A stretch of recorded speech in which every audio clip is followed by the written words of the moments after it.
Heute habe ich mal wieder ein kleiner Tipp für euch. Pfälzer Wurstsalat-Rezept. Der Wurstsalat ist ja unheimlich teuer geworden.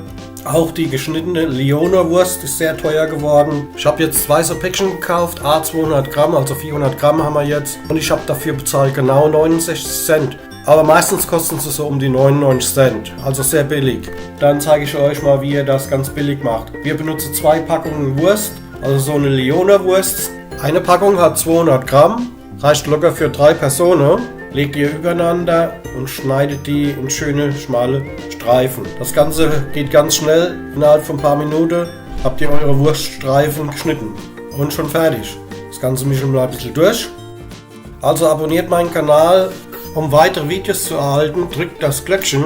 So, dann geht's weiter. Ich habe mir jetzt für die 400 Gramm 3 so kleine Zwiebeln genommen. Eine Zwiebel hat ungefähr 40 Gramm. Die schneide ich dann auch in Streifchen und gebe sie dann zu meinem Wurstsalat. Wenn die Zwiebeln geschnitten sind, tue ich die ganz zerdrücke, so dass so ein bisschen der Saft rausläuft. Das gibt einen guten Geschmack und macht auch das Fleisch ein bisschen weicher.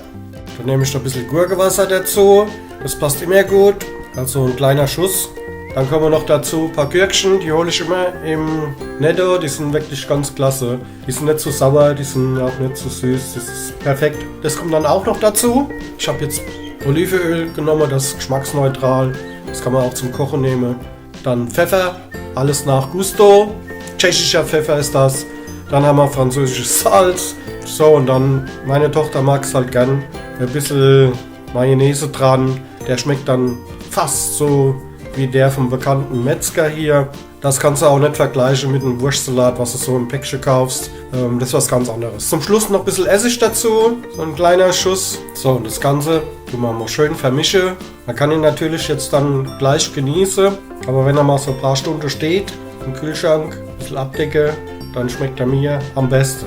Das ist ein klassischer Wurstsalat, ist einfach gemacht, ist sehr, sehr billig. Also mich kommt es jetzt auf ungefähr 2 Euro, würde ich sagen. Und das ist für 3 Personen wunderbar. Ein bisschen abdecke, klasse. Ja, dann sage ich mal wieder Tschüss, bis zum nächsten Mal. Ciao, ciao.